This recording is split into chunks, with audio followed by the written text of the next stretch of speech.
Hello guys, welcome to a new video from the channel. This time we check how to make taskbar transparent in Windows 11.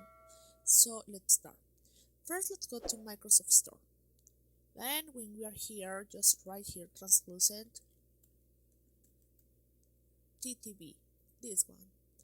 So when we're here, we find this app. It's completely free. So just click here and just click here on get it or install. So when this will be installed, your taskbar will be transparent like in this picture we can see. It will look like this one. So now this is installed here, so just go to the taskbar. Now you can see the taskbar here and you can see that it looks transparent. So that is how you can do it. I hope this works for you.